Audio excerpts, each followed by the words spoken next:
what was the event that took place between these two numbers? This is a hard test, Paul. Financial crisis. After the financial crisis, estimate has been changed from 2027 to 2020. And what was changed? Projected year when the Chinese economy will be as large as USA. Previously, it was 2027. Okay. But after financial crisis, the number was hastened up very big. So you want to notice the financial crisis? Yeah, 2020. Yeah, the number is a bit different. And the last segment will handle some of the two key significant aspects of China's progress. That's just a decade away. China is going to change the world in two fundamental respects.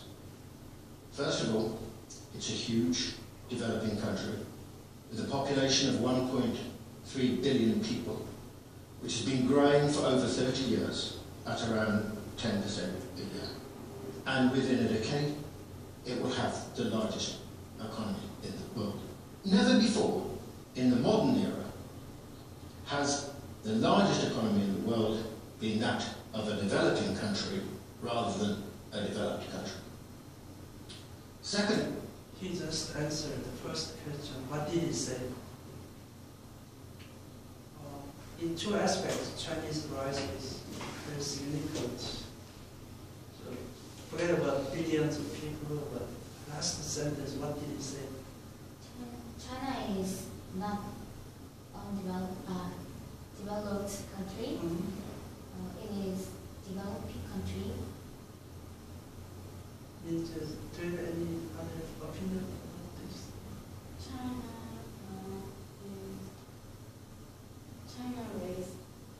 economies raise 10% per year. So what he said was that the largest economy is not from the developed country, but the developing country. That is very significant in China's rise. That's what he said. Maybe. Why do you find it particularly significant, Paul? Because so far, when you say the biggest economy in the world, we always say USA, Japan, and Germany. Suddenly now, China is the biggest economy. Right. So I know you're interested in emerging economies. Yeah. Okay. Yeah. He will also answer our second question. For the first time in the modern era, the dominant country in the world, which I think is what China will become, will be not from the West and from very, very different civilizational roots. Now I know it's a widespread assumption. Yeah, he just answered the second key aspect of China's rise. What is it? It has different civilization. And our economy is now moving from west to east. Would you add something to what she said?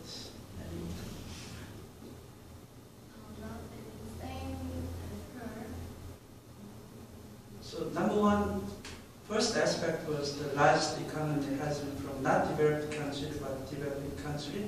The second aspect of the power rise is that the dominant nation will be not from the Western culture, but from the culture that these Westerners are not familiar with. So can you remind me of your second question? In what was this? Yeah, maybe my question phrasing was not so correct. Sure. When you answer, if you tie to the question that you originally asked, it's good. In what ways the rise of China is the rise of China remarkable? Firstly, remarkable. Oh, sorry. Okay, So. Sorry, I want to use my question, but my questions are in the video camera.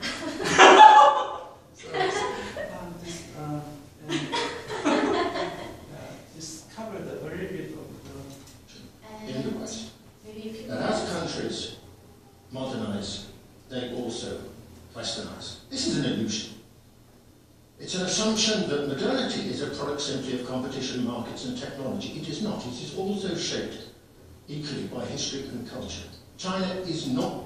Well, here the speaker said a very interesting remark. The Westerners believe that as a nation modernizes, the country in question will become westernized. He said that this is an illusion. Modernity, becoming modern, is not just the outcome of market, competition, technology.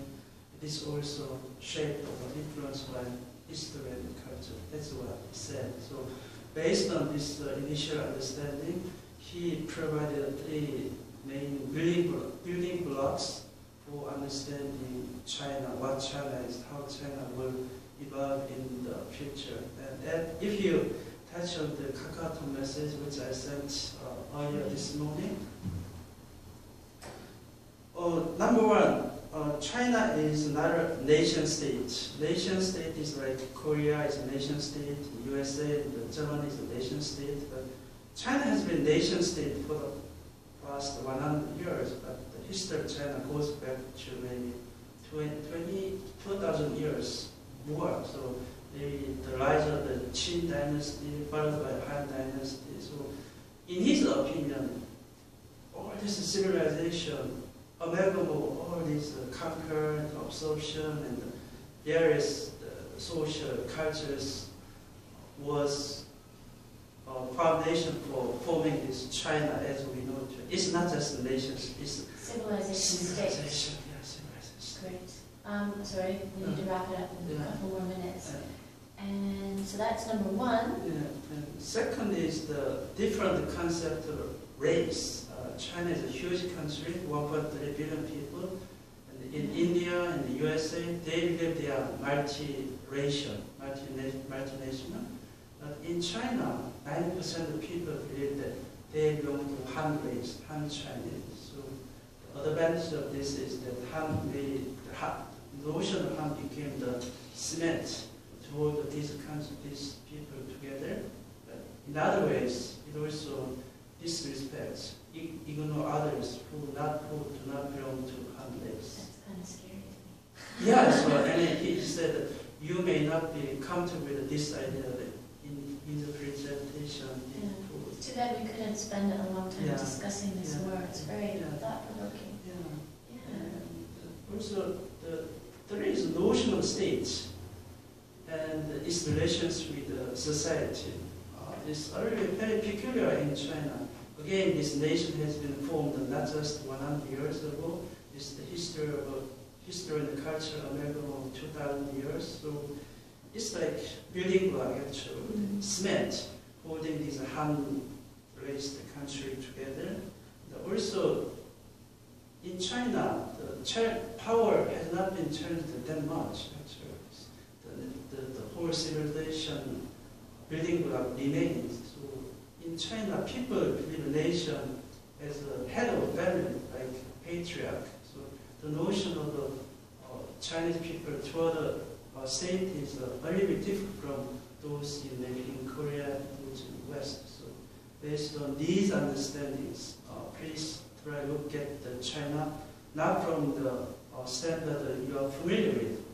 Please pierce through all those existing notions and try to get the picture of what China is. Maybe due to the time constraint, I have to wrap this up. Yeah. Sorry for taking too much of the question. Anyway, this is once in a 10-year experience as I'm concerned. I'm very nervous. If I do this more, I'll be more comfortable in this delivery of my presentation. Thank you for your patience and affection. Thank you. I just wanted to ask you guys a couple questions. So going over the points that we didn't cover, what creative techniques were used to attract your attention in his presentation? What creative techniques did he use, Paul? Not that creative, but some using chart. Yeah. I actually watched this video a long time ago, and the chart stays in my mind. Oh. Do you find that? When you see the numbers put that way? Usually charts are not so exciting, but this one was. And how might different people understand this message differently from us? I think you approached that in your talk, right? the Han race concept, Yeah.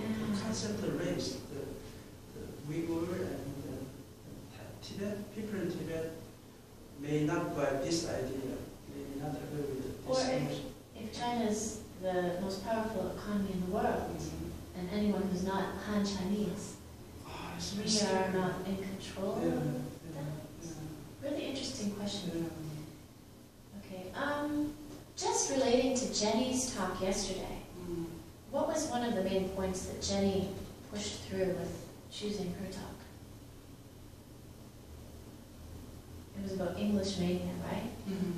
Because English is the only solution. Ah, Do you feel differently about her point after seeing this? oh, still I see, I do not see the connection. Maybe Chinese will be good, become the most popular language someday. We better start studying Chinese. Okay. Any other thoughts, Minjay? Last thought? All right. We have to watch the time, so thank you, Paul, very much. Bravo! Bravo, you. Great job. Can I go second? Yeah, yeah. I can keep